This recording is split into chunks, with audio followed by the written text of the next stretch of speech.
This is the violent gentleman, Tommy Jackson. You're watching CCP podcasting. Stay inevitable.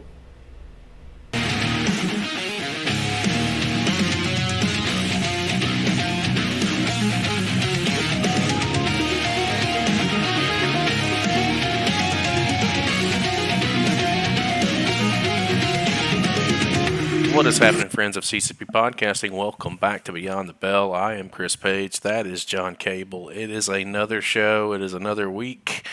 John, how are you doing? What's going on? It has been a really sweaty week here. Everything's been crazy hot. Everything's been off the chain. And the world seems to be just spinning out of control. And yet, wrestling brings us all together once again. Yeah, you took the words right out of my mouth. We've been doing these Beyond the Bells now for close to 6 months, as of this recording, 6 months. And it's taken us all over the world. We've talked to talents from Australia, from the UK, from here in the States, from Portugal. It's a rabbit hole of independent wrestling that is worth diving down and going into, and today is no exception. We said that wrestling brings people together. I got a blind DM as of this recording was about a week ago. As of the show air, it's probably 5 or 6 weeks ago. And it went into my, you know what? I'll get into that story in just a minute. Let me go ahead and bring the guest in because it involves our guest. We are going to go back down to Australia today, and we're going to talk to none other than Bradey Roberts from Pro Wrestling South Australia. How are you, my man? What's going on? Getting there. It's a nice Sunday morning, nice cool breeze. There was a little sprinkle of rain not that long ago, so it's getting there. Big night last night. Big nights in wrestling coming up and just gone. So yeah, feeling good, feeling excited for what the future brings. Well, I was getting into it just a few minutes ago, and I don't know when you sent the original DM to me. For some reason, I'm not. Well, I know why. I'm not technological savvy. I'm old, and I don't like technology. You sent me a message on Instagram, and apparently it went to some folder that I didn't know was there. So yep. I don't know when you sent me this DM out of the blue, and I responded back, and even said, I don't even, when was this sent? Probably 2 weeks ago or something, yeah. But it was sent over, and I appreciated it for several reasons. Number one, it was like, you know what we do on the channel. We fall in love with independent wrestling. We watch independent wrestling. And you asked me to watch a show. And by the time the show airs, we have watched it. Probably watched both of them by this point. And it's you guys are wrapped up in Australia. You're not the first person to send messages and send links and say, "Hey, what do you think?" And truthfully, like John and I never thought in a million years that federations from across the world would be sending us matches and sending us fucking shows to watch and say, "Hey, I think that it's cool, number one, because it's just our perception of professional wrestling. If it's terrible, we're going to tell you it's terrible. Here's what you can work on, though.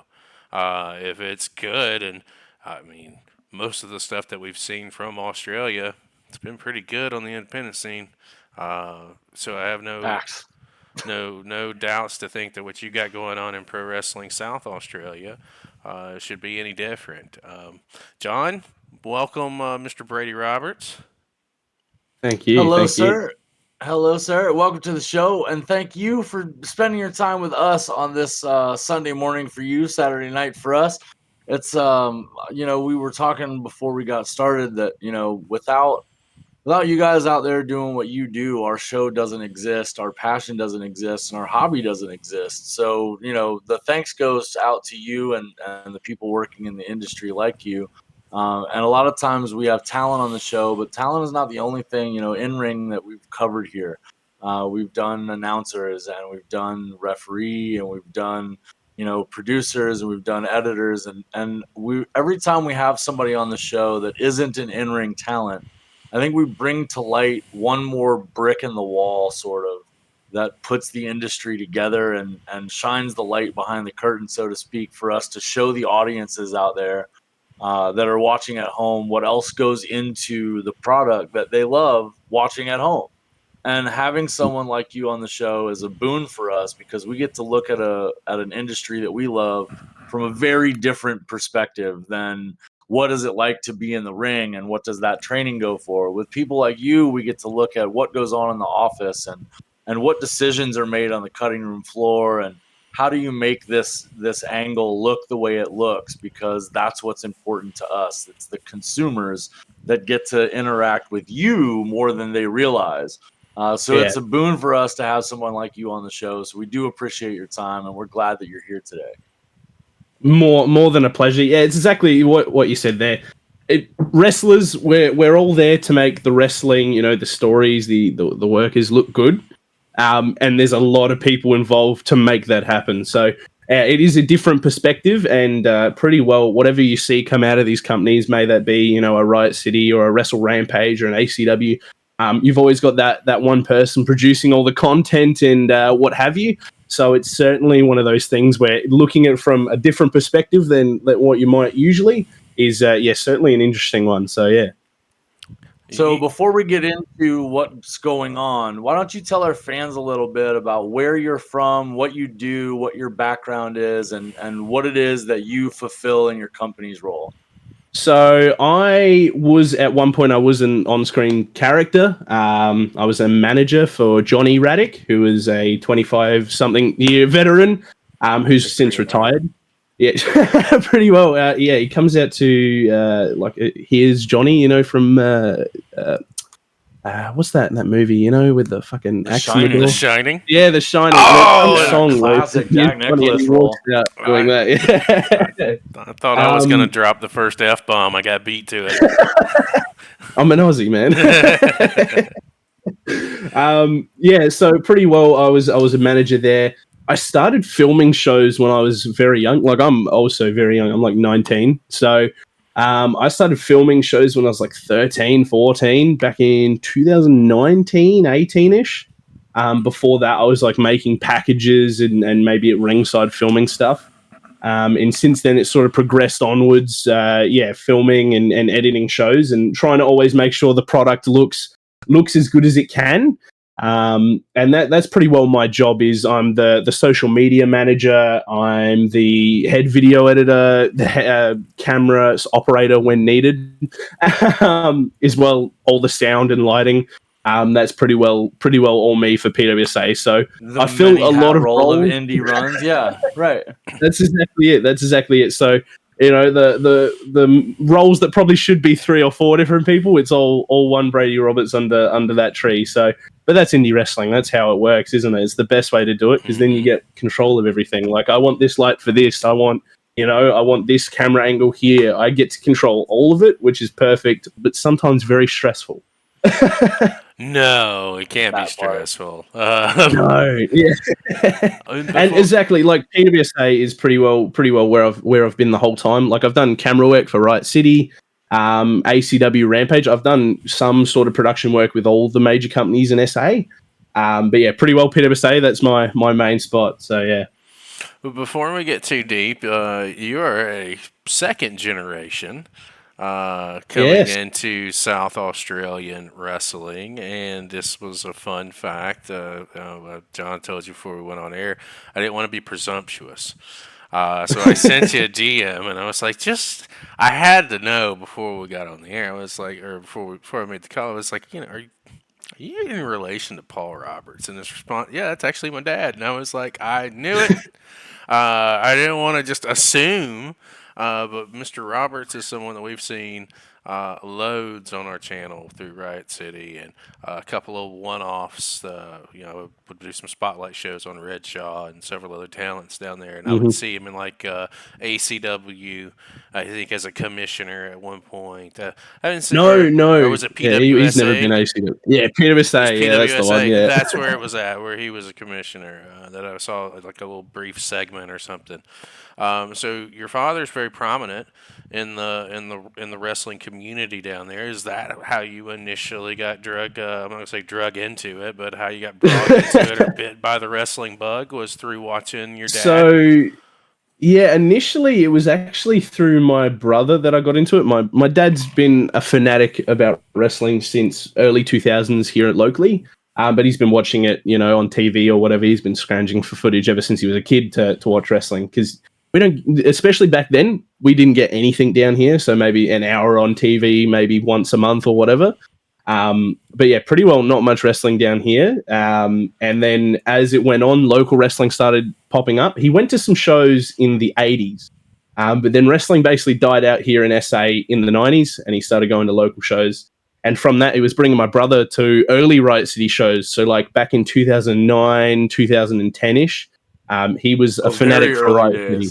Yeah. So Riot City was not even like a few years old then. So yeah, he was an early fanatic for Riot City. And yeah, he'd bring my brother along, which then my earliest memory of wrestling was on like a Saturday morning at like 6 o'clock, turn on Foxtel, or Fox, I think. Do you guys have Foxtel in the States? We have Fox channels here. Yeah. I don't know. Yeah. Foxtel, it's probably, but we do have Fox little changes, yeah. But yeah, I remember getting that turned on, and there was the Ultimate Warrior versus the Undertaker in a body bag match on Foxtel for some reason. That is the earliest memory I have of pro wrestling, and it is an interesting one. Yeah. And then on from there, like a way to cut your teeth.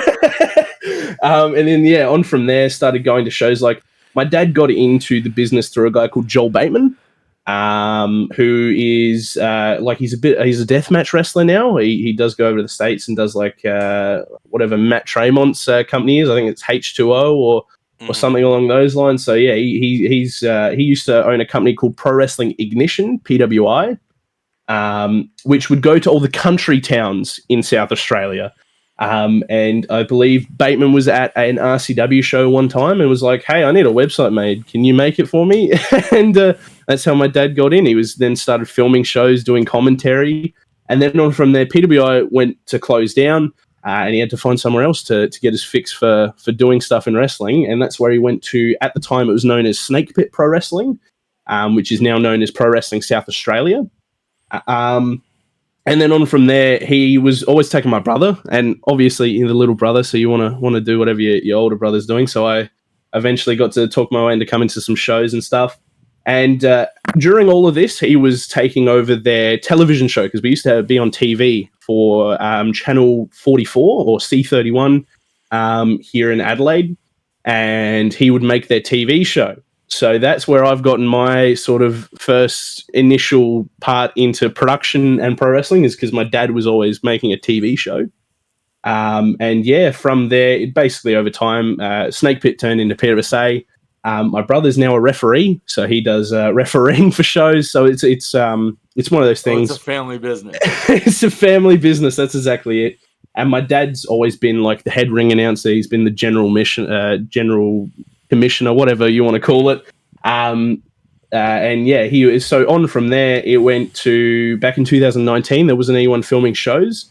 And at that point, we'd just moved out of our facility, because we used to have like a permanent facility, which was very expensive at the time. So moved out of there, and now we're doing the once a month in your general halls and whatever.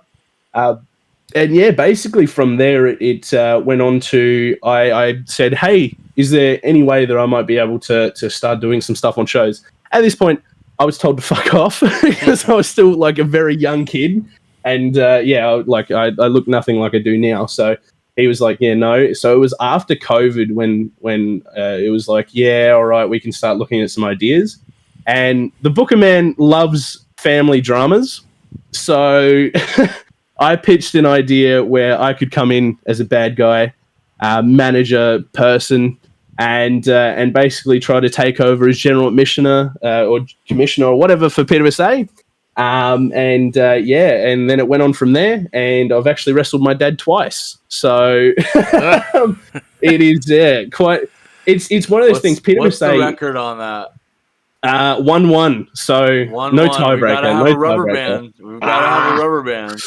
Yeah, the tricky part about that one was I lost a retirement match. So I'm 19 and retired from wrestling. Can you believe that? Yeah, it's one of So that youngest was forced retirement in history. I know. I don't know why I do these things. Oh, what? No, I wanted to focus back in. I wanted to focus back in on the production of things. because you think you've got then to think about promos, you've got to think about spots, you've got to think about XYZ. I've got no time to worry about sound and lights and cameras. So that was really getting neglected during that time. And there's almost zero product from that point where I was on the shows, which sucks. But I have all the footage here. I just haven't got time to edit it even now. But yeah, I was still running all that at the time while I was still being a manager. And I'd like to think I did all right. You'd like to think you put all that effort in over that time and you didn't suck. But I hate going back and watching that because I'm sure you guys even see it when anything you look back that might be a few years old now and you're like, fuck, that's rough. Yeah. And yeah, it's one of those things. It's one of those things, isn't it? But yeah, so I went into my forced retirement, and from there we've basically just grown PWSA. Like we went from having crowds of maybe 80 to now we're up over that 150 mark almost every show, which is shows how much effort we're putting into promotion and trying to make the product really clean up compared to what it was. Because back then, yeah, there wasn't anything coming out. There wasn't nothing. So that was probably a lot to blame on my part, especially. Well, no, I was because just, yeah. Don't be too hard on yourself. From what we've gathered from people over the last several months of talking to talent around different feds, that seems to be the standard operation. Before COVID, you were seeing, the 30 to 100 seats. After COVID, when things started to pop back up, you're looking at the 100, 150s in the floor. You know what I mean? Like that's a standard benchmark that we're seeing from indie companies across the board, is that after COVID, your markets have doubled and you're consistently selling twice as many tickets. And it isn't just from an increase in production or increase in, the talent pool. Those are effective in that number. But it's also the fact that the markets are different now. And you guys are cornering part of that entertainment budget that families are scrapping together. And you're getting that part that used to go to movie trips or dinner nights because those things are getting outpriced. But wrestling is staying in that entertainment value that they can afford. And it's a family fun night, and they can go out and do a thing, and they'll talk about it for months. So it's not just on the product before versus the product after, but the way the world has shaped itself after the virus. This is what the new market emergence looks like, and it's very interesting to watch it happen. And that's exactly, and especially after the point where I got to focus more back in on the product. Like we started doing things that people weren't really doing at the time, at least. I don't know if it was ever done before, but we were the first ones to do some live streaming, doing live shows and stuff. Huge I think only market for the industry. That's it. And one of the shows that I sent you guys was what I call my Peace Day Resistance, Superslam 13, which Superslam's our biggest show of the year. It's our mania. And we're building everything to that point. Superslam 13 was a combination of a few different companies and a lot of different people. And it was actually the retirement of Johnny Radic, who's a big part of PWSA. And everything basically built to that point. Where you had storylines terminate there, and the main event was Johnny Radic versus his protege, Acid Hayes, who at the time was the heavyweight champion. And the story was there. Johnny Radic wanted to retire as champion, right? So we built everything to that point. It was 6 months of build or so. And yeah, it was the biggest crowd we've had in almost 10 years. It was 200 and something. Which compare that to different companies. We're a bit of a smaller company. We bring it back in. No, 200 plus for an indie is a great number. Yeah, that's huge. Good projected futures. And yeah, so that was a lot of work on everyone's behalf to make that work, and that was the best show that I've ever produced. It was we had drama from top to bottom. We had title changes. We had every match it delivered on what it needed to be. And that was what I call my best show that I've ever been behind the booth for. So, and especially the other show that I sent you was Superslam 14. So it's a year on, basically, almost from the day, a year on. We've moved venue because we were basically set up in this venue, which almost every company's been to. It's called the Carradinga Sports Centre. RCW started there, ACW started there, And we moved into there after we closed down our facility in 2018. And we were there for like a rite of passage for indies in South Australia to start off there and then get pretty a venue well of their own. Yeah, and we moved back from our own venue into there. So we kind of did it backwards compared to everyone else. But it was a lovely venue. I loved it. I wish we could go back, but it's since been taken over by a church or something like that. Which really you went back. Don't say you went back. Your management understand that they skipped the pay the dues part in this venue and needed to go. Yeah, we drew the biggest house in there out of all the three companies, so I was very happy about that, and we made it look really nice. And as we got a new stage and everything, they're like, "Yeah, you got to move." So yeah, nice. You put all this time and effort into getting a new stage and everything like that. You got to move, so that sucks. But yeah, it's one of those things that. Certainly, the Super Slam 14 that I've also would be on, your other show, it's basically like our other Peace Day Resistance. So we had basically our big heel champion Colossus. He was champion for almost a full year, which is very close to beating the record of longest reigning champion, versus a dude that had been doing it since the very first show in Pro Wrestling South Australia 25 years ago. Blase, who had never won a championship, never won a title, and that's what that all built up to, was him finally in the main event, working his way through to see if he could win that title. So it all these sort of things, and that's what we're always building to. Like, we were building up the storyline for Blase and Colossus from September last year. So we're looking at these things, the emotions behind that, a long time, and you got to look at it. At least from what I see sometimes from certain other indies, there's not that super long term, because obviously I understand why. You can't always rely on people to always be there, and it's hard to keep storylines going, especially if there's no one there. But damn, when you can pull it off, the payoff is sweet. Sweet. So yeah, and that's basically what I'm in the position of now, is I get to help out with some booking decisions and everything like that. And yeah, like Redshaw coming back. I got to help write some of that stuff, which I'm pretty sure you guys are pretty close with Redshaw. So that's my bro, man. I will always give Mr. Shaw credit that he's the guy that gave us our little break on this little Beyond the Bell. Matter of fact, I still have his little scent thingamabobber right here on my table. Smell sure. I own a lot of wrestling T-shirts too, but to tell you how special I think Redshaw is, his T-shirt sits right here beside me on every show with AMT. Call that sentimental. Oof. But yeah, Redshaw was really good to us, and opened up the door to, and that's so many other people in Australia. Thank you is not enough. Words. Oh, that's exactly it. And even from the position that we come from in trying to write stuff, Redshaw is great. He was our champion for almost a year. He's a 2-time champion actually. He's always keen to try out different things, and that's the best you can ask. I believe he had already been pretty over at Riot City, but we were the first guys to really give him a break. Maybe a year after he'd been in the business, we gave him the heavyweight title. That's how much we saw in him. And he beat one of our we call him the Golden Boy because the head the boss man really loves him. His name was Axel Impact.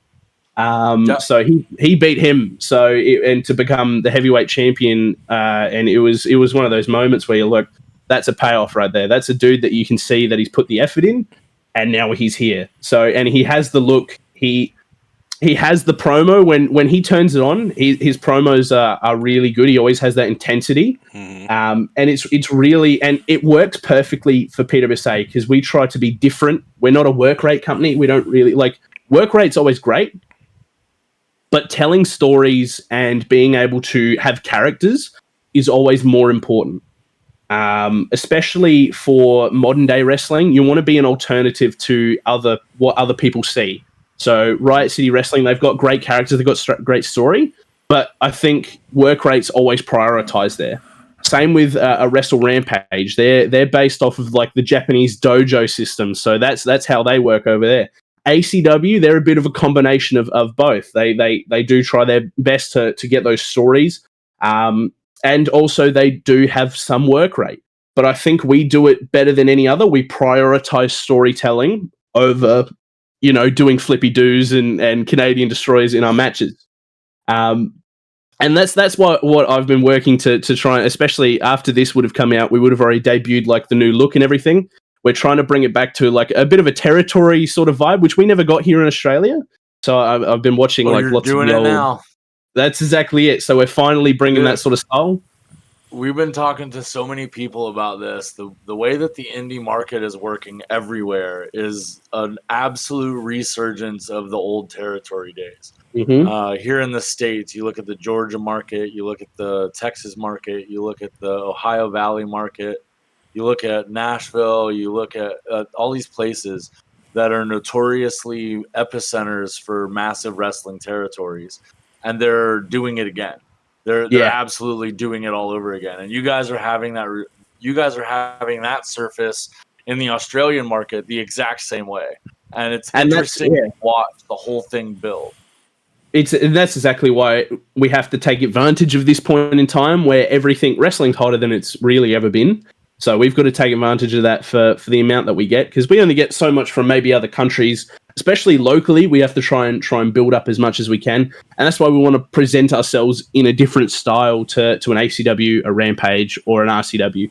We want to have that visual representation that, hey, we are different, and that's what I've put a lot of effort into, and especially the way that I edit shows, make sure that it has a bit more of a sports presentation.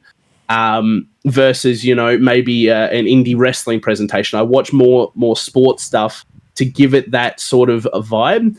Obviously, working on the level that we're working at can be difficult, but it's always working away, chipping away at it to try and make it what it is always the priority in trying to bring out the best product. And especially we've got this huge show coming up on July 27th, which will have already come and gone by the time this comes out.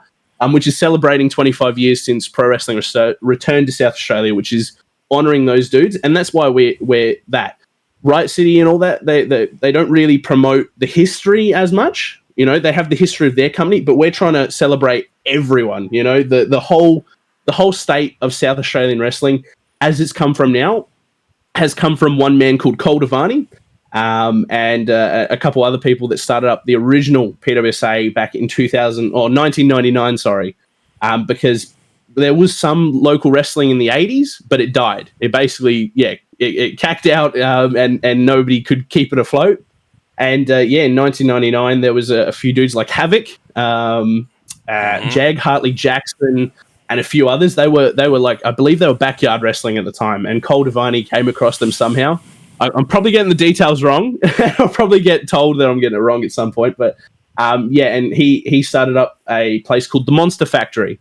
And then some other people came along, and Robin Plant and her partner, I believe, started up Pro Wrestling South Australia, which that then grew and you can sort of trace the timeline along to where we are now with PWSA, the sort of 2.0 of PWSA.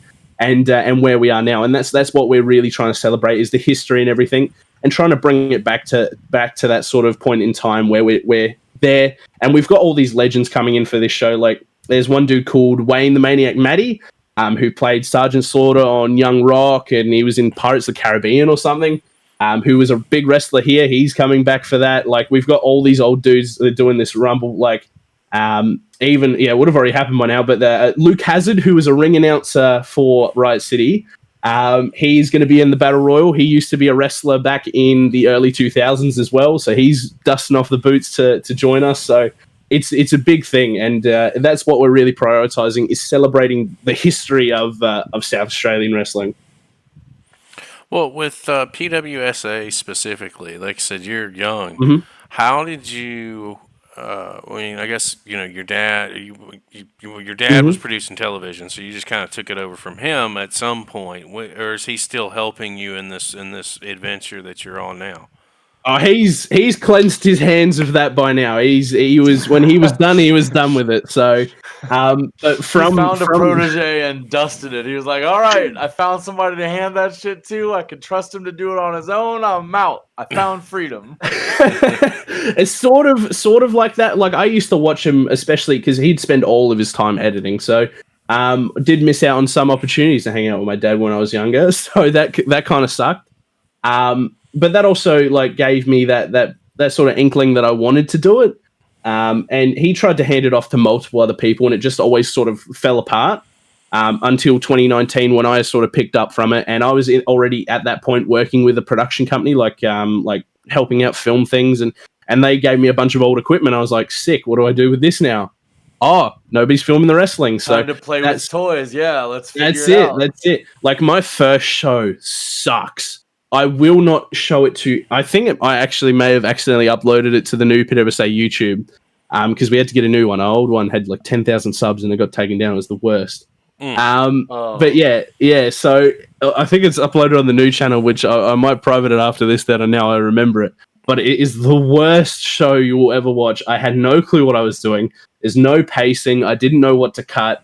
It legitimately pretty well from 2019 to 2020. I think all of them suck. So, but that's exactly. I was learning on the job. So, that's where it's become this point where I'm very happy with where I am with the skills now, and I'm still trying to get other people on board to like take certain bits of the load off now. But yeah, I'm very happy with how it's moved along, and that's how really I got into everything with the wrestling. Like before that, I was still camera person. I was still helping out with some lighting and some sound stuff. But pretty well, 2019 was where it mostly kicked off for me. How much has that floor work for production end helped you in the back end when you get to the office and you're sat in front of your computer, using the experience you had as a camera guy or a sound guy to know what to set up or where to get shots from, or what's that like for you having that prior experience being on the floor, moving it back into the office for production? There was a point where I was doing Sound Plus. I was editing shows. So I was like, oh, I can use this in a promo package. Like there was one really good shot. Party Guy Ty, who I don't know if you guys would have seen him. He's probably been out for a while. He used to be known as Tyler Odyssey for us. He was our heavyweight champion one time. And he was fighting Acid Hayes, who you'll see pop up quite a lot if you get into the PWSA sort of shows and everything. Because he's pretty well been like our John Cena. He's always there. He's always putting on good matches. Can't always see him, but he's around. That's it. And so basically he was having this feud because at the time he was getting married to Amber Switch, who's now Amber, like the spooky Amber. Mm-hmm. And that was one of our shows. It was actually one of our Super Slams where they got married at the start of the show, and Acid Hayes came in and ruined it. You don't get married in a wrestling ring. That's what I've learned pretty well. Yeah, there's a couple of places to leave your marriage out of: the wrestling ring and the stripper floor. Those are both very bad places for it. That's exactly it. And yeah, so there was like this shot where he's up on this balcony, like staring down, ruining their wedding. And I've got this shot just over the back of his shoulder, and it's like, hell yeah.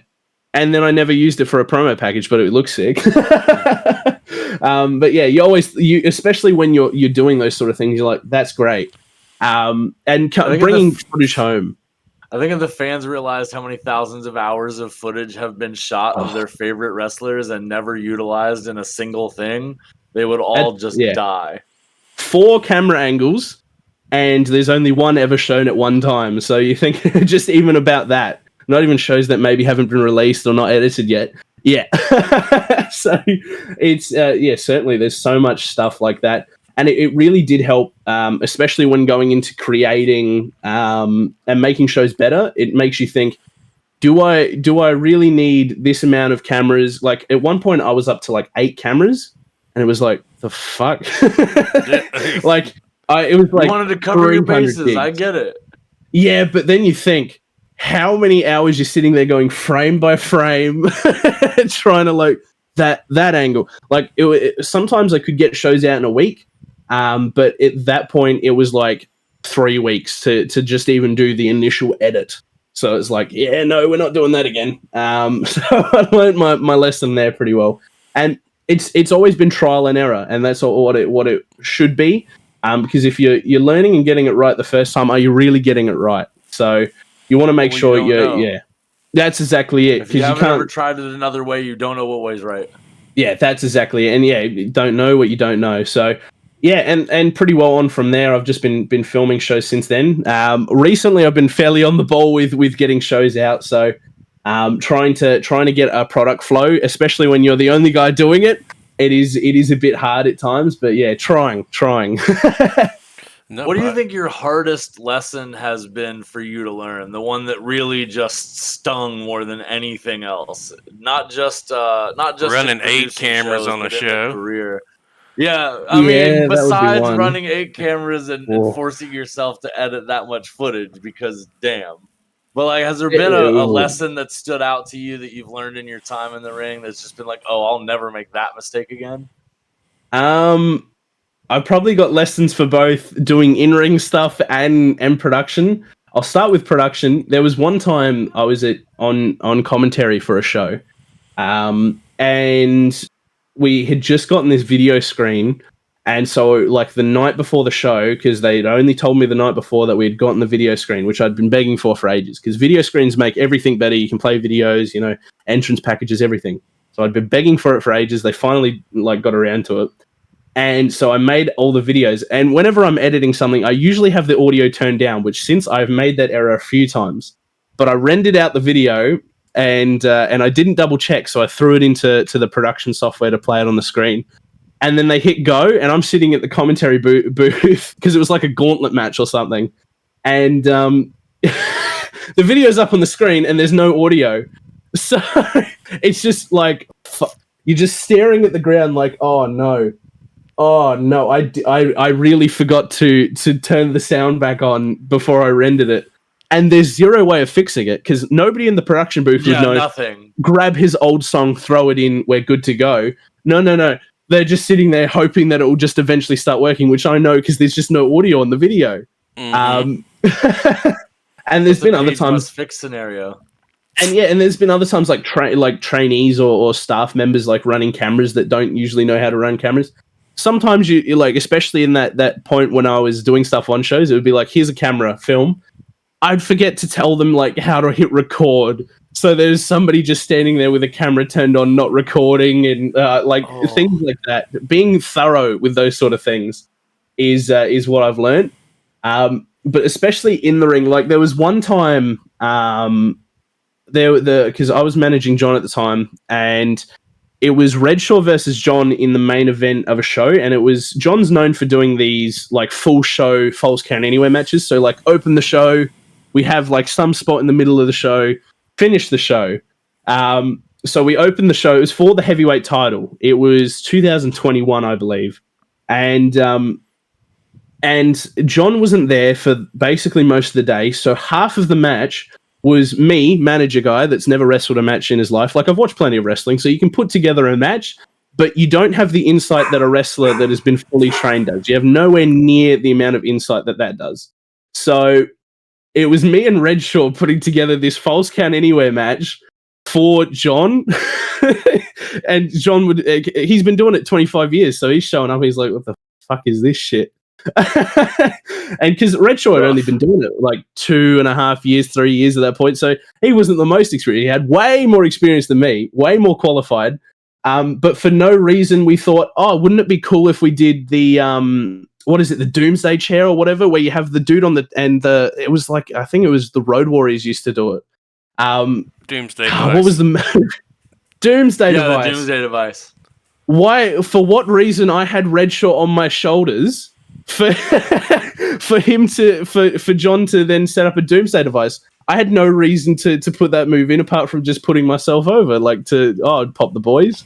So it's things like that, and you watch it back after, and you're like, what the fuck am I doing?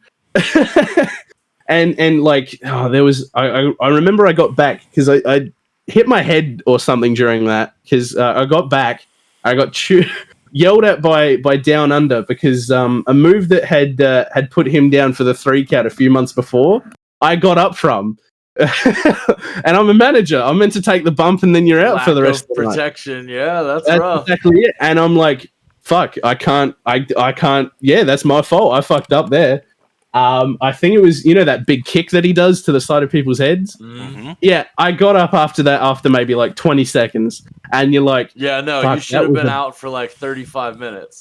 And I remember, I think there's actually a video of me getting chewed out backstage, and he's like, "Oh, that fucking move put me down," and I'm like, "Yeah." I was a bit like hazy because Redshaw like stepped on my head or something. If you were gonna take that Redshaw boot, they should have had another promo like later in the show with another guy, and you're still just laid out in the hallway. Like, well, this was at the end of the show, so this was the climax. So like John had already gone through a table on the floor, like. And everything, and this was the climax. Next month for another show, and had you and I still should laid be in still the dead. hallway. And that's one of his finishes. That didn't protect him at all. This manager dude, like I'm a big dude. I'm like 6'8", right? Mm-hmm. But I'm a manager because I'm unathletic as shit. So I can't, I can do my bits and bobs. Like I did a few years of training when I was younger, like when we had the training school and through another company called AWR. Like I did bits and bobs of training, but like. I nowhere near enough to be able to get up from Redshaw's finish and things of that such. So yeah, you're like, fuck, why did I do that? And especially like because there was just a spot that I had to get to and they were already doing it, so I was just getting up. But there was no thought behind it. There could have been other things that we should have done. His thought process when he showed up that night. And you and Redshaw had the plan all done, and it was that scene from It's Always Sunny in Philadelphia with the crazed guy and the pinned everything to it, and he's just looking at it like, what the hell? And we can't talk about Down Under and not just acknowledge that guy's got the best mullet in Australia. Oh, he has got the best mullet. He was originally, because he's a good guy now, but he was originally a bad guy, and there used to be this. He was known as the Backpack Killer, was his original sort of moniker, and there was a famous serial killer from I believe it was the Northern Territory called Ivan Milat, and he was a backpack killer. He'd kill backpackers. You cannot make this shit up. And this was maybe a little bit after he had died. I think he died in prison or something. Down Under came out and did a promo all sad, saying my Uncle Ivan died, and he was all sad because Uncle Ivan had died. And you're like, holy fucking shit! By the way, we're a family show. We try to be family. Yeah. This family show went dark real fast. That's why he said Uncle Ivan. He didn't break any rules. If you know, you know, and if you don't, you're in the dark, and that's okay. And one of our other guys who's been around for a while, Michael Weaver, who's also now become a bit of a deathmatch guy and everything like that. He's a bigger fella. He cut a promo after the show, and he was like, "Just like your Uncle Ivan, you're fucking dead." It's like, holy shit, we went dark really quick. That escalated. There's so much tremendous talent down there that's in the Adelaide area, South Australia, and you've had the privilege to see many come through the doors. So something that we've found out from talking to guys like Redshaw, like Katie Trey and Angus Stacy, Bobby Bishop, and Zach Reynolds is maybe not so much Zach and Bobby because they're in a different part of Australia, but in your area of Australia, the talent seems to fluctuate between all of the shows, and everybody seems to make it work. And talk to me a little bit about that and how that is a thing, because we speak to again, it's a weekly show. We know who we're talking to before we talk to them, obviously. But one thing that we stress to everybody that we talk to when we talk independent wrestling is look at what's going on in Australia. Look at how the rosters they're able to be shared, and people are still making money. They're still drawing bigger houses, and the guys are getting more reps in, and it's just a scene that is very refreshing. So from someone who's involved in that, walk me through a little bit of what that looks like.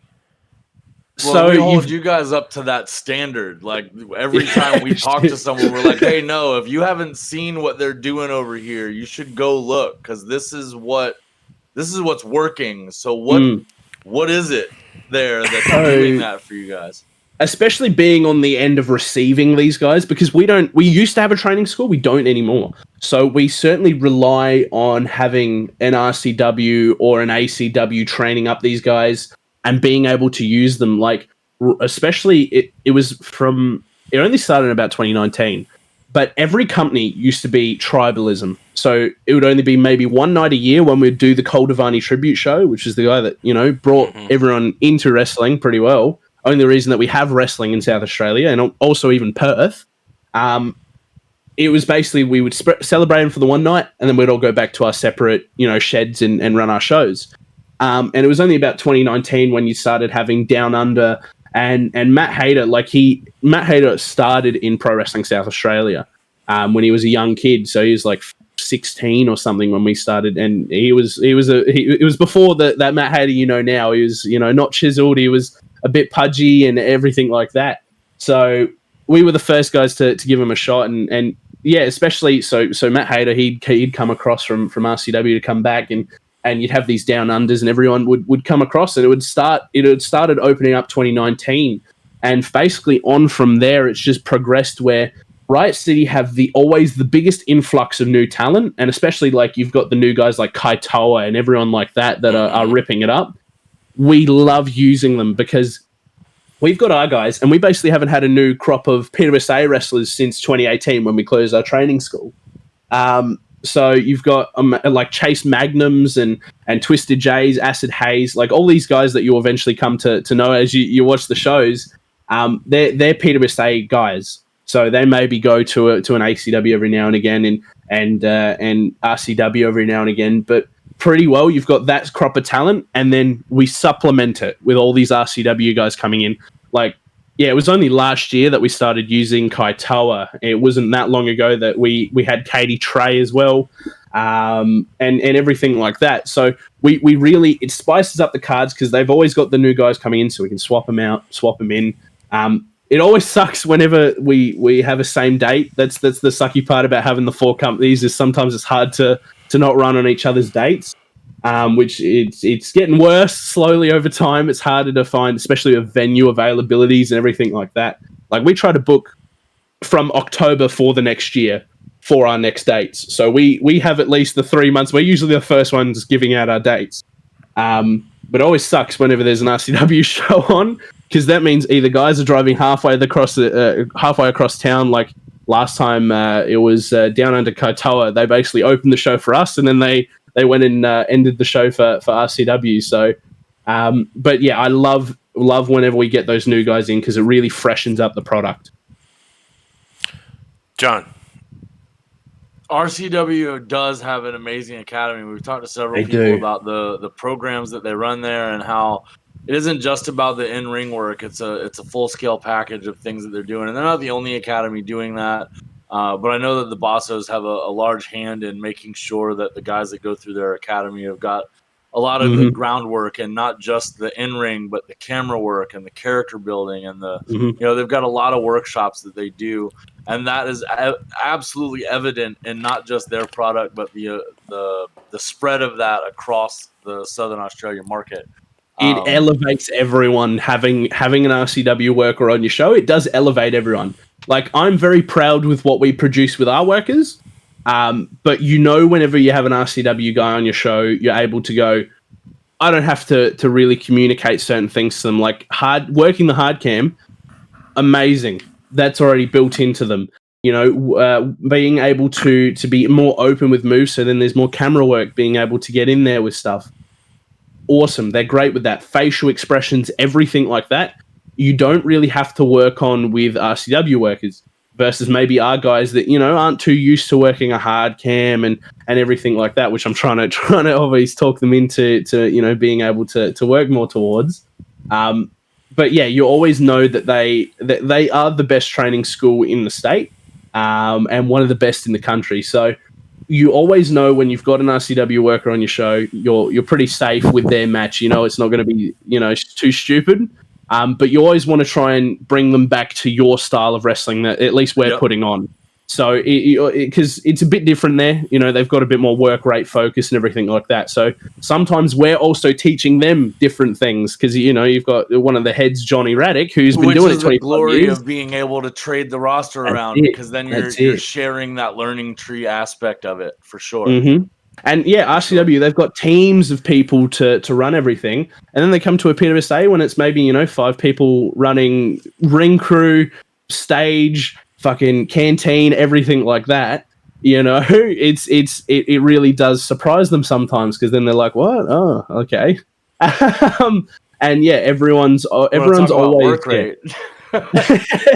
That's it, and it's one of those sort of things that it always will elevate a talent to work different places because the bosses or the bookers always want different things. So you always want to be able to adapt to that. So I think it is worthwhile always working as many places as you can because it gets you out there more and it gets you more experience. But you always know you're safe with an RCW worker on your show. Well, I can't help but think that too is good for them also because then, yes, they get that basic foundation from the RCW Academy, but they're also seeing how other companies work and learning that adaptability to a different ring and a different roster and a different management, not just in the ring, but like for a whole different product because your show is not the same as the RCW show, is not the same as the Pro Wrestling Melbourne, is not the same as, there's a lot of different companies and you, like you said, you want them to reflect the idea and the brand that they're working for at the time. So having them go from their academy where they get a lot of those foundational basics, then to go on your learning tree to pick up those skill sets too, is also good for them. And you guys have probably got the best like territorial functionally roster that we've seen anywhere. And that is a boon for you guys. And it shows in all of your product. And it's also great because we get to act as like a testing ground before you move your idea onto an RCW or a Rampage. Like Party Guy Ty, when he was making the transition from Tyler Odyssey to Party Guy Ty, he tried that out in our shows first for X amount of months. Same with Banjo Powers. First company Banjo Powers worked in South Australia was PWSA. Redshaw actually brought him in. And he since then moved here and he started training in RCW. And now he's on RCW shows and they're doing Party Power, which about 6 months before they debuted on RCW, we were seeing them in a PWSA ring. So a lot of these ideas, you're getting to see way before when they're in their infancy, before they move on to being a full-fledged idea. Like Matt Hayter's ego gimmick he was doing in 2017-16 before he started doing RCW in 2019. So all these different things, we see them donkeys before in a PWSA ring before they get moved on. Like Kaitoa is slowly making his progress probably into becoming a good guy on RCW. He's been a babyface for PWSA since he debuted. So he's been trying. Man, Thorn Enterprises, I don't know if I rock there being a face gimmick necessarily. I wouldn't call them. I wouldn't say that it's going to be Thorn Enterprises. I'm more saying Kaitoa, but right. Like Bob, he was Riley Wright for us. He's been wrestling for us since God knows 2012, 2011. On and off since then, he's been wrestling for us. Only recently has he moved over to RCW. So we've got the pleasure of Bob since then. He's gone under like 4 different names or something, but yeah, we've gotten Bob since then, and now he's Bob over in RCW, and you're like, sick. We saw that, a year ago. So we get all the previews of what's coming up. You're the behind the curtain space in the Australian wrestling. I like it. So if you want to, especially if you have a worker you like and you're looking out for them and you see, they're on a PWSA show, whatever they're doing there's a chance that it will be moved over to an RCW. It's funny you've mentioned Matt Hayter a couple of times. There's how I know that. When we officially made it in Australia was when I got a DM from Hayter, a video DM. Sent me a video. Out so hard.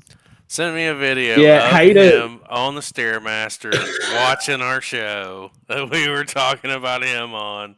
And it was great. Oh. I love that guy. He's Like, yeah, love Hayter. He's one of those dudes where he tries to be funny, but it's Matt Hayter in the end. He's had a fucking cage match against my dad once. He's wrestled because PWSA, we were the only ones. I think we still have the cage, but we were the only dudes with a cage for the longest time. Nobody has a cage here in at least South Australia.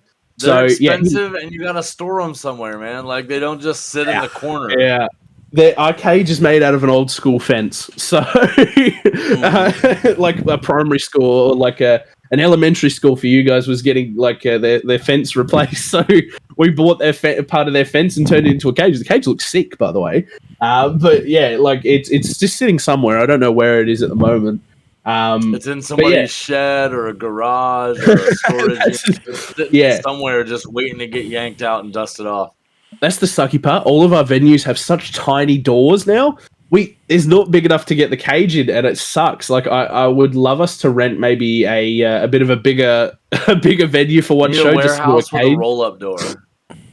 And that's when we were using it. We had this big roll-up door that we could just throw up and bring the cage in. And yeah, that was when my dad, the ring announcer, the general manager, had a cage match against Matt Hayter. And yeah, it got clanged with a bin lid and everything. Took Hayter's moves, did a powerbomb.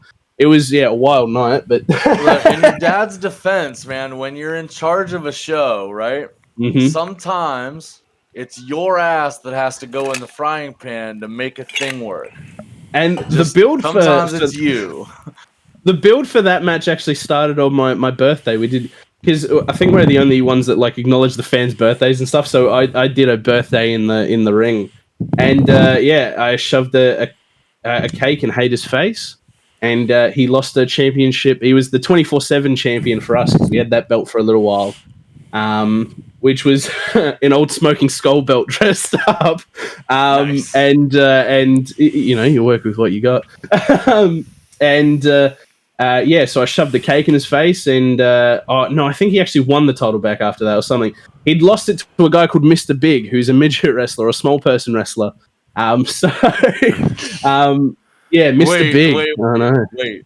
Matt Hayter lost a 24/7 title to Mr. Big, a small person wrestler. Mr. Big, a small person wrestler. I have got to get the footage of that so that I can make a video package and send it to Matt.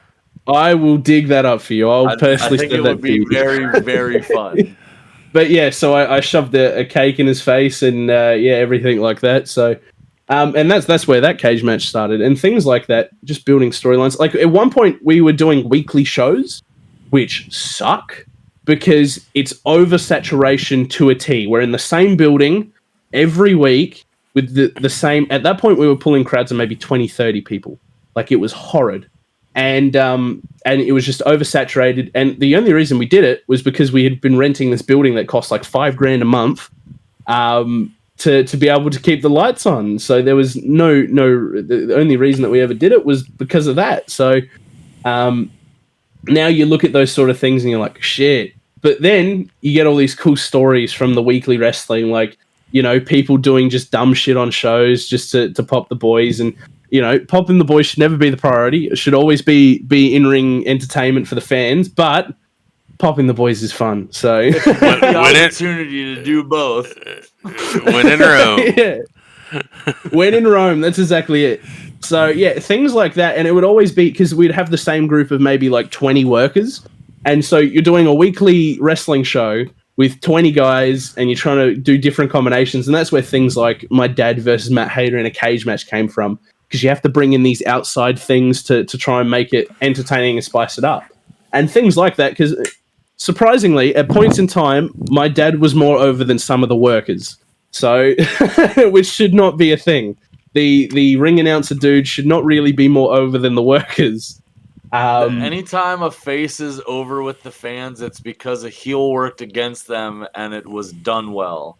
So it shouldn't have fan favorite status, and they do, it's because they worked an angle that went over with the fans and the heel did their job. Yeah, and that's where things like opposite of Hayter. Come on. Yeah, like they just fire shot. Like it came from such simple things as like because Hayter, his gimmick, at least at that point in time, was all about his ego, is the egotistical egomaniac. So I think that he still has those elements of his ego now, but certainly a lot different to what it was to now. But back then it was all ego was basically his gimmick. He was Ethan Page. No, so yeah, basically that was him back then. So they just fire shots at each other because we used to do live commentary, which I hate. So commentary through the microphone over the speakers, I hate that. It's the worst. But sometimes it's good for crowd interaction or something along those lines, is what the Booker man told me. They are good for crowd interactions. Depending on the size of your venue, though, the commentators can talk at the table and the crowd can still hear them.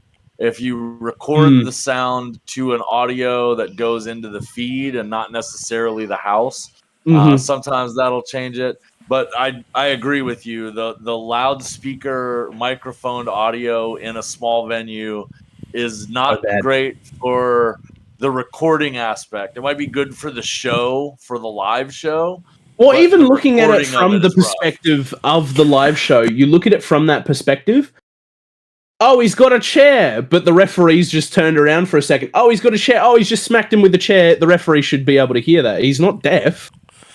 So suspension of disbelief only goes so far, right? It takes you out of it completely. You're like, what are you on about? I can see that. Yeah. Oh my God, he's got a chair. Wait, what? So that's how Hayter and my dad really. That's how my dad and Hayter really started. Was he'd hear him commentating over the loudspeaker, and then Hayter would stop his match and start shouting shit. So that's where they like started those little interactions. Hayter move. Yeah, and it just popped the fans. Like there was one show because there was a company that used to be around. I don't know, that might be coming back. I don't know, called Power Slam, and for some reason they always wanted over the microphone loudspeaker commentary, which I hate. I just hate it. I can't express to you how much I hate that type of commentary. But yeah, I said something to Hayter, and because I was commentating with my dad actually. And because he does the everybody's daddy, so I was like, does that mean he's my granddad? So he just like got Banjo, I think he was wrestling Banjo, got him in a headlock and was like, shut the fuck up. There's about 5 minutes of that show where I'm just sitting there with the microphone on the desk and just like so it's to say, with your lack of love for the over the mic commentary, PWSA will probably not be having that in the next season. No, we stopped doing it when I became GM back in. This is the first rule. Bam. This is the first rule. Fuck off. No, it's because we were meant to, like, my dad was meant to go away for a while. He was meant to just fuck off from shows, give him a break, because he'd been on every show for like 10 years or something. So it was like, go away for a bit, let me do my heel run, and like I even at the start of the show, I started it with like, Paul Roberts has been released from Pro Wrestling South Australia. We wish him well on his future endeavors. Like I future endeavored him on the show. And at the end of that show, he comes out and throws me off the apron and punches me out. And it's like, fuck, we didn't get that, we got at least one show without him, but then the next show he was back hosting, so it didn't give us that break. But the point of getting rid of live commentary at that time is because we didn't have a commentator. Paul was gone. We only had a ring announcer. So, it was basically at that point in time we pulled it, and then the next show it was back. But I just said, "Do not commentate," and I think I got yelled at by the boss for that because half the show, and it was only halfway through the show before he realized, why isn't Paul commentating? Oh, I told him not to. What? You did what? It was like, I mean, do the commentary. Just you don't need the live mic for it. Just do it. That's it. Yeah, just the headsets on, doing some commentating. But then he listened. And the crowd were reacting more. They weren't having the story given to them on a silver platter live. If you want that story given to you, go watch the show afterwards. Yeah, show. But if you want to be there and feel the experience of the show, then it's perfect. It's great. You shouldn't have to have it presented to you like that in person because the guys are working their story right there. You don't need Paul Roberts, and he's done a move. I mean, I think that's the glory of being at the live show, is that you're there experiencing it, watching it yourself. And I think that's the charm of watching it on television, is having the commentators tell the stories and add the histories. It's a very different product from both perspectives. That's it. And that's why I enjoy not having, and like there are the points where the crowd are dead and you're like, fuck, I wish we could have something to cover this up right now, which that was the only positive that I'll give live commentary, was the dead points were covered up by them talking over the loudspeaker. But when it's silent, that gives the loud fans more, you know, they want to make more noise. Then because they get the reaction they're looking for. And then it's a domino effect. The quieter fans start going off their heads, and then you've got a reactive crowd. So that's my, obviously the point of like trying to be able to edit around things. When there's a big cut and somebody's in the middle of a sentence and I'm trying to cut out a botch or something, that so always now sucks. We get to the meat of the matter. You just like it being easier to edit. I see where this is coming from. There's been a few times where I've had to edit out some not so savory moments and maneuvers from matches, because you know it's we only get one take at doing this thing. So somebody falling off the top rope or what have you, you know, you want to try and maybe cut it out of the pre-taped product. But there would be many times where, you know, you've got somebody in the middle of their fucking sentence, so you can't cut it out. So, yeah, especially that's what I've liked about no live commentary as well. You get all those elements combined to one. I think a show is better without live commentary. No, I can. Well, yeah, I agree with that, because when I do a live experience, I don't go for commentary. I don't want to hear it. Like that's it. Yeah, so I get it. John, what else you got? This is your side of side of the wood, your side of the table. Yeah, it is. It is. I in my career was most of the time spent on the table and in the office. I got in the ring a few times, and it seems like you kind of dabbled a little in that also. That's it. What about you said that you did do some training, but did not get to the level of like a full-time worker. What was your training like? What kind of classes were you taking for it? What was the training experience for you to get into that part of it? All right. So my full experience with training in pro wrestling was when I was way too young to be training with PWSA, when I was like 12 or 13, because I'd just be that annoying kid hounding them to do something in the ring. Because like when you're that age, you're like, fuck yeah, wrestling's sick. Which my back now regrets heavily, because I'm 19 with back issues. It also, I'm 6'8", so that doesn't help as well. So, but like I was learning how to bump and shit when I was 13. Like I can take a back bump, I can do a front bump, and I can do, you know, rolls and whatever, and you know, do some moves with some intensity. But actually being able to piece together a match, have a full match, and everything like that, I have the brain enough to be able like, oh, that move should go there. This move should happen here. But it's not, storytelling is not there. The ring psychology is not there.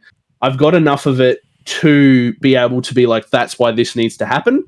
But overall, it's not put together. And then later down the track, when I was in high school, there was a company that started up called Australian Wrestling Revolution. Different to Revolution Wrestling, which if you guys dig into SA enough, you'll learn about. It's a great company. So basically, Australian Wrestling Revolution was started up with this dude with a lot of money, and it was run by a few different workers, and they'd fly dudes over from interstate. Like there was a dude called Slade Mercer, who's pretty big in Victoria, or at least he was. I'm not too sure what he's doing now. And there would just be these pitfalls. Like they'd have great production, they'd run great venues, but there'd be these pitfalls where they'd just get a bad reputation with workers and everything like that. But I trained at their training school because it was around the corner from my high school, and I was also helping them out at the time with some stuff. So I was like, yeah, fuck it, we'll get back into this. So yeah, that's where I learned how to properly bump in a ring and everything like that. So I was the trainer for PWSA was Johnny Raddick, Jake Viper, and Joey Triton. Those were the three sort of trainers for PWSA, which when you start looking at PWSA shows, you'll become familiar with these names. And then for Australian Wrestling Revolution, it was mostly Michael Weaver, he's been doing it a long time. He's also a big dude, so he helped me certainly with moving my weight around a bit more, which helps, especially when you're with somebody that knows how to get around those hurdles. I was going to ask you about that because I know that as a large person, I'm 6'1", and at the time I was almost 300 pounds. So as a larger individual, the training classes, the ways that you move in the ring, they're very different than somebody that's like 145 pounds zipping around the ropes.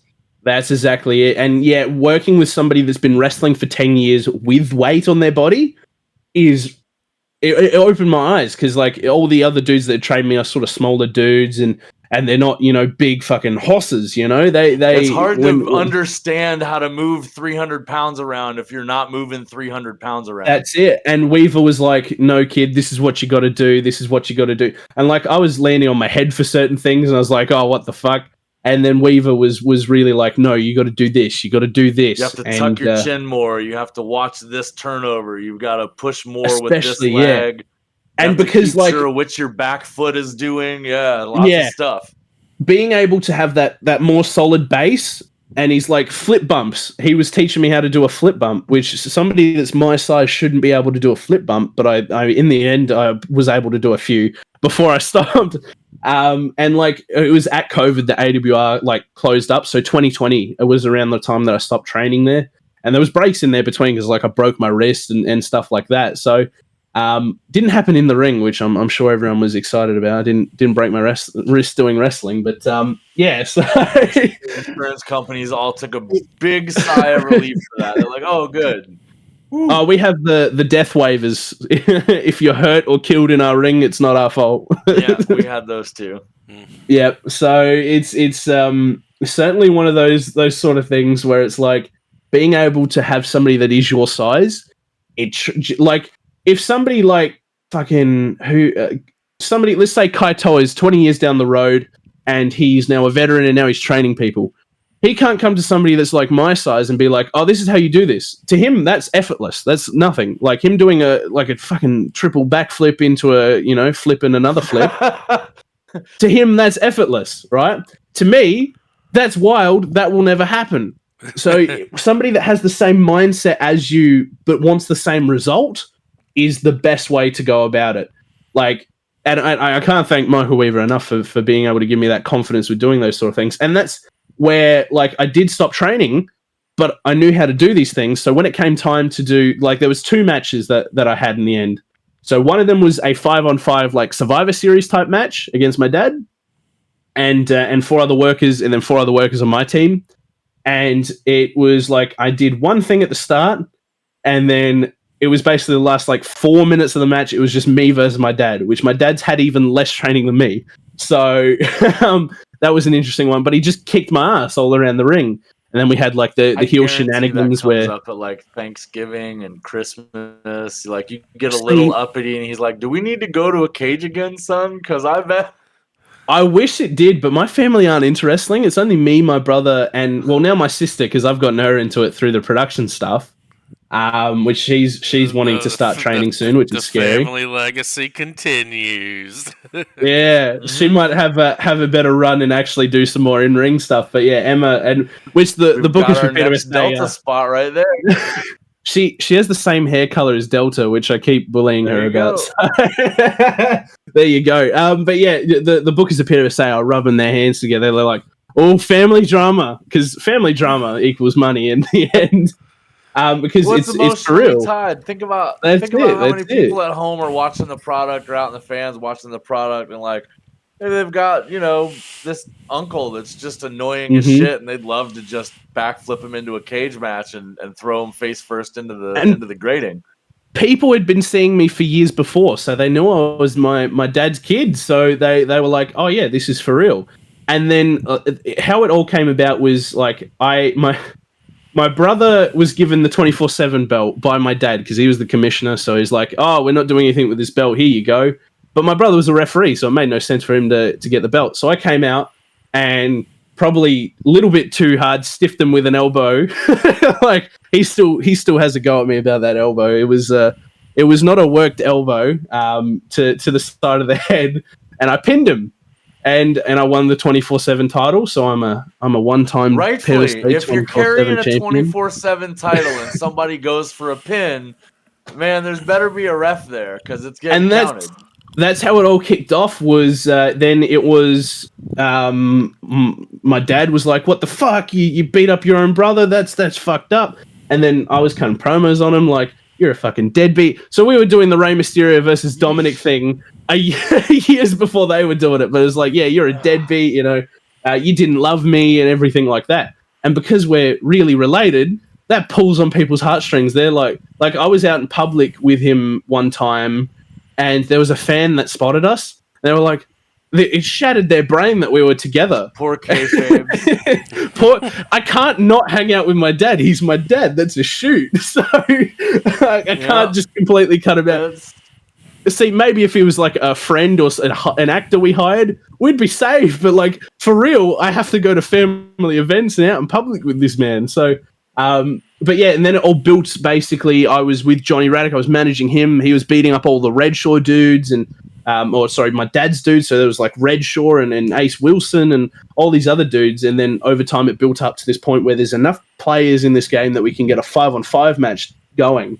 So I had my little faction. He had his little faction, and then it was so main event of this show was called The Final Battle, and the ending of that match is rough for a few different reasons because he was hyped up, so he had like super cramps in his legs, so he's like moving all slow, but he was hyped up, so he's like putting my head into the turnbuckle to the point that I could start feeling the metal coming through, like he's slamming my head. It was no longer a shoot. He was getting out 18 years of frustration and you never listening to a word he said and talking back and going through your teen years. He was working it out. And the chops, they was hitting me in the throat and like in the chin and stuff, and I'm like, fuck, man, next spot. And yeah, so we're doing all these bits. And then he hits his his finish is like for like a stinger splash in the corner called the freight train. Oh my God.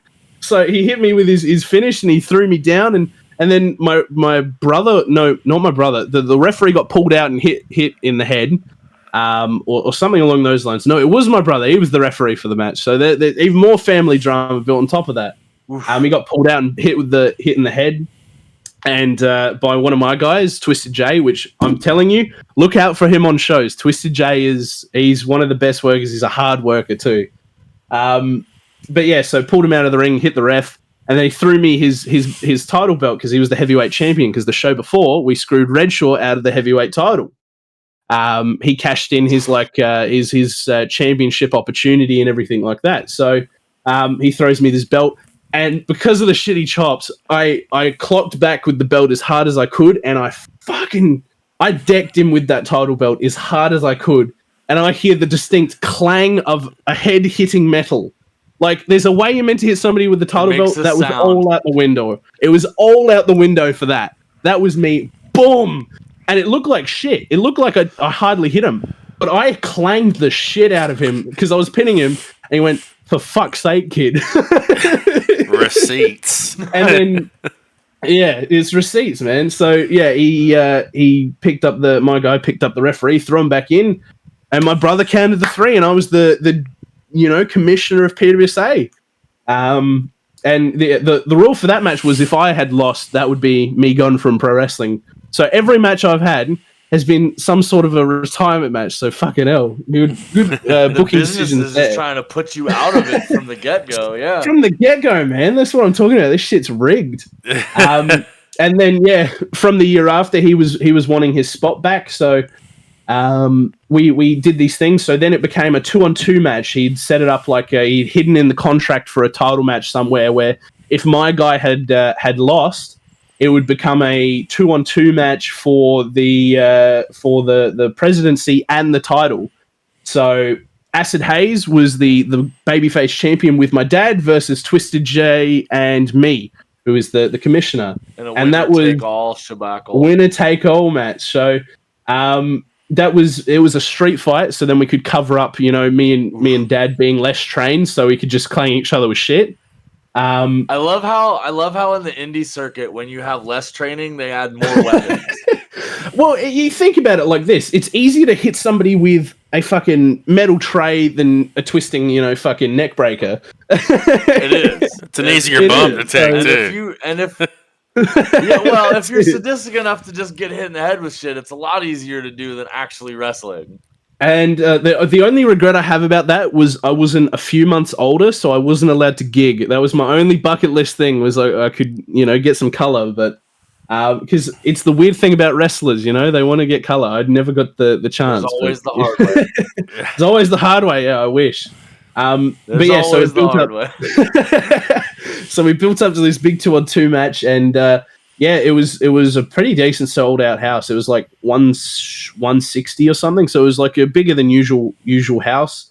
And it was me versus my dad, and basically we took him out at the start because his back, like as a shoot, is pretty well rooted from all the years of whatever. So we took him out pretty early, so he had to do less during the match. And there was a spot where I did get hurt. This is the part where I got hurt. Was I got kicked, my legs kicked out from underneath me. And I held a bin to my face, and Acid Haze did a drop kick. And instead of sort of having the bin more on my chest, I held it over my face. Oh. So then when the bin went crush, it fucked up my nose. Over the bridge of your nose, yeah. Yeah. So that was the only part that I got hurt. But yeah, and then big pop when Dad came back out with whatever and took me out. And then I ended it with turning babyface. So sweet, I'm a babyface, and now I'm back on production. So that was pretty well it. So he got back to being the president, and I went and ran production from there on. It seems like we tend to say there's, if you're in love with the business, there's a place for you. You just gotta find your niche. Yep. And it sounds like you found your niche right on the back side of the curtain, making sure everything comes out looking fantastic for the general consumer. And I can applaud that. I think that is something that it's unsung to a degree with any company, especially an independent company who's trying to, just put the best product out there. And I can applaud you and commend you for that, because you're so young, which means that there's depending on what you choose to do and the directions you choose to go and the avenues you choose to go down in the industry, you've already learned so much in such a short period of time that it would make you definitely somebody to look at, with however and whatever you choose to proceed with. Now, I say all that to say, you've kind of seen it all, at least from 2019. You've seen the last 5 or 6 years of PWSA, and you've seen the growth, and you see, the houses.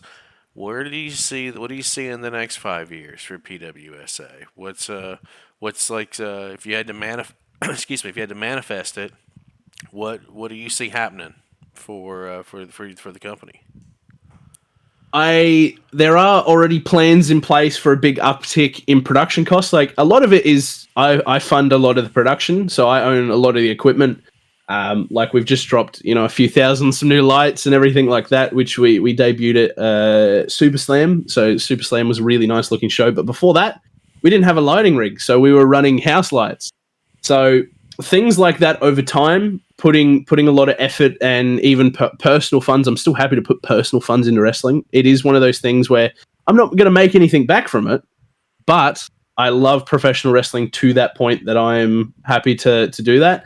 Like new production equipment, and always trying to make our shows better. And I certainly do want to look into having more input into, some of maybe our writing of shows and like layouts, because sometimes it can be a bit clunky, because every show you have X amount you need to get over. Then you do, like we do things like birthdays and stuff like that, because we're the only company that will celebrate a fan's birthday in the ring during shows. So we try to give that sort of family experience to people, because some kids want to get in the ring and cut their cake with their favorite wrestler or what have you.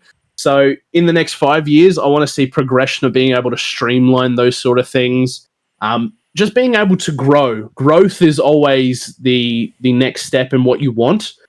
Bigger buildings, more people, more interaction, and as well as just being able to still exist as a promotion is incredible. We'd be hitting 30 years as a promotion as of 5 years from now.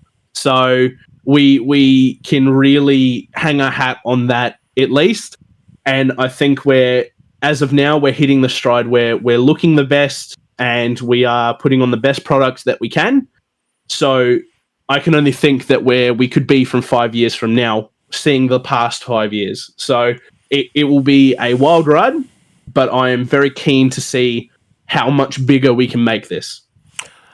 Here's another question for you. So RCW is affiliated with the Fringe, and they have Fringe Mania. Mm-hmm. Is that something that PWSA would be looking into, or is that something you guys? Is that partnering up with another adventure similar to that? Is that how difficult is it to even try to get involved with something like that?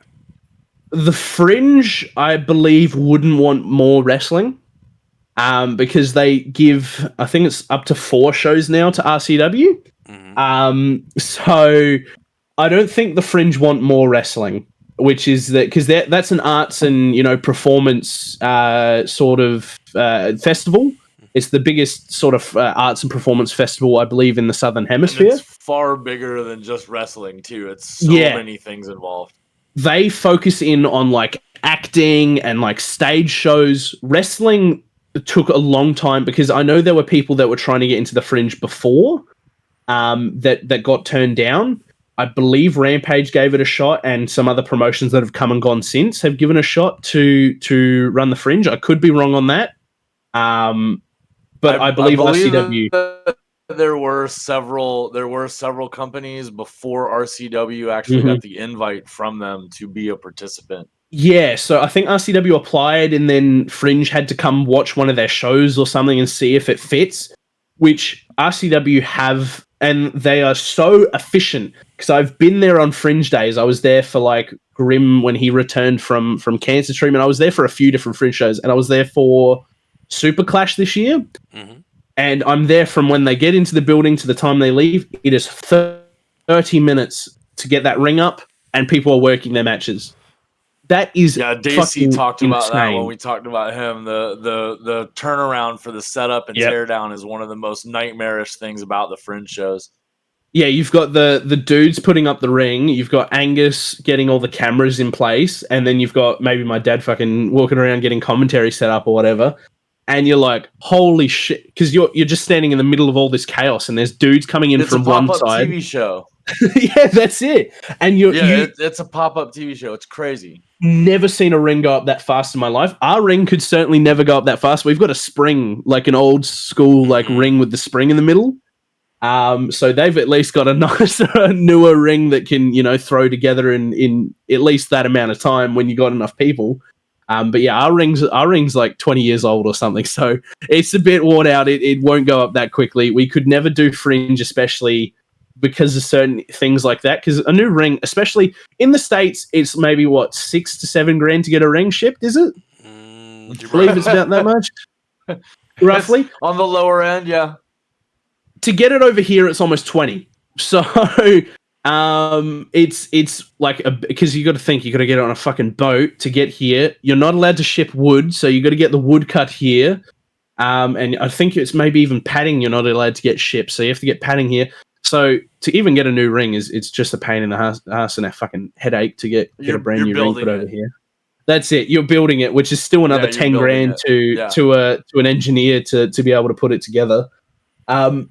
But yeah, so don't have a nice new ring that's able to throw together, and being able to, because RCW have that sort of, probably not the right term for it, but the street cred. Like people know if you're talking about wrestling in SA, you're either talking about the show that used to be on C31, which was us, or you're talking about Riot City. So they've at least got that wrestling in South Australia locally is connected with Riot City. So Fringe would have wanted that to be able to pull that in. But it's those sort of factors all connected would make me believe that Fringe wouldn't want another one. And in terms of other festivals and stuff, like there was I think it was like a Croatian like festival, because the boss man for PWSA is Croatian. So we've run like events like that, like festivals. You know, you pop the ring up outdoors and you use a fucking TP as the fucking entranceway. Pretty well, that's your sort of standard.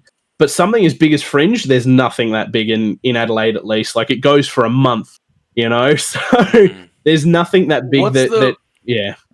What's the ripple effect from that? Even though you guys can't become a part of that or really any of the other wrestling companies, it still draws a lot of attention to the wrestling market in your area. Yeah. What do you guys see as the fallout from that kind of a show? Yeah, the ripple from that is fucking huge, dude. Like, the show... The night, because we ran the same night that RCW did one of their midnight shows. And that was the night that Redshaw faced our champion. It was March this year for the heavyweight title. We only drew 80 people that night. We only drew 80 people because there was already that many people at the Fringe. So we lost maybe, almost 60 fans or whatever that we usually would have had. There was already that many people in the Fringe. So when it's on, it sucks because there's 4 weeks where you don't want to run a show. When it's off, because there's that many people that just go to the Fringe and say, what's on? You know, and they look at the boards and pro wrestling, what the fuck? Pro wrestling at this arts fair? Let's go fucking laugh at this. And then you got something as dope as RCW going on. Everyone's like clicking onto it. They're like, damn, all right, wrestling isn't a show at the Fringe every time. Wrestling isn't two dudes in their undies hugging each other. You know, that's what some people have as a vision of pro wrestling, and you're like, that's so incorrect.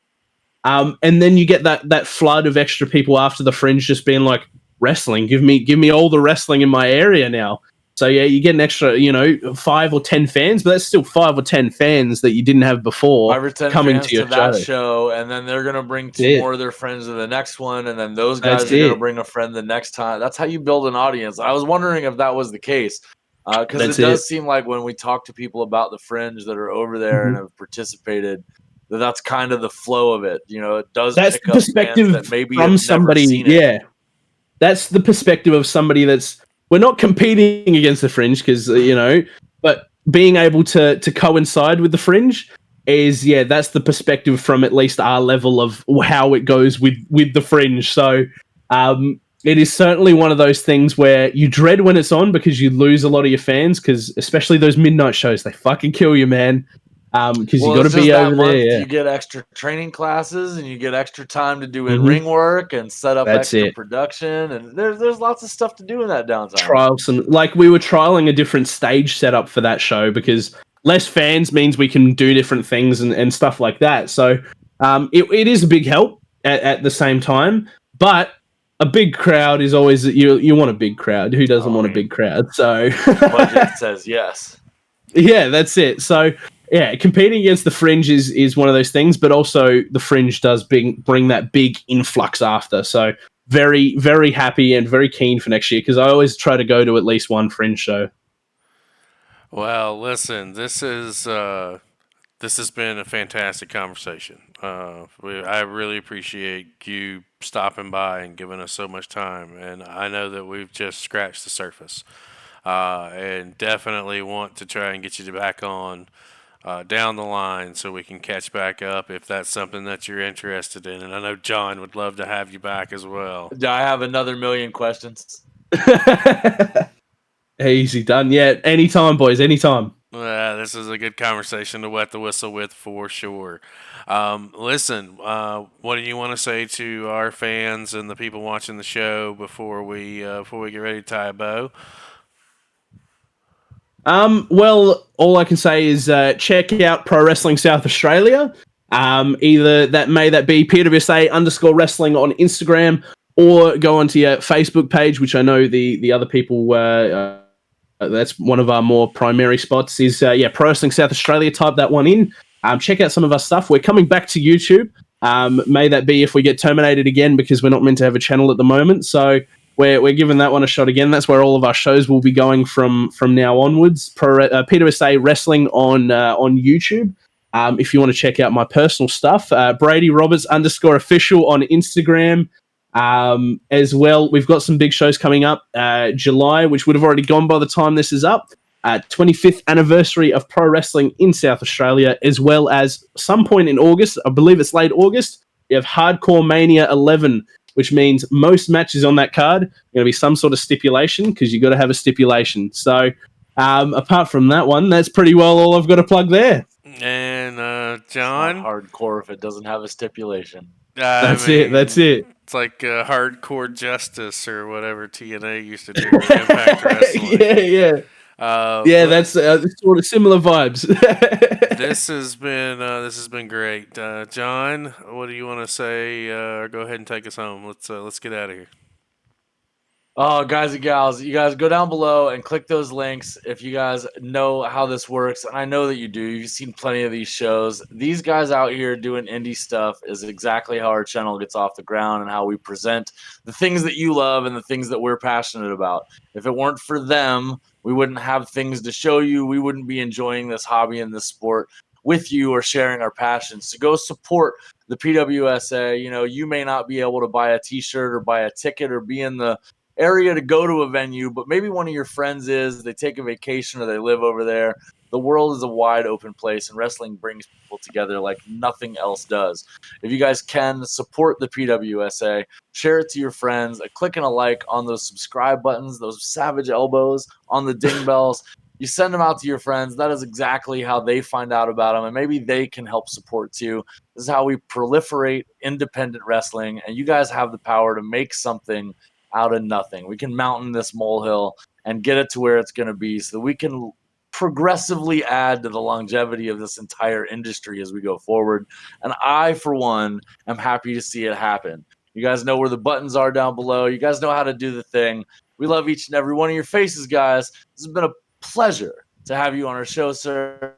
Thank you very much. From all of us here to you, to all of your friends and family, it has been a pleasure. We love your faces. We'll see you guys again next time.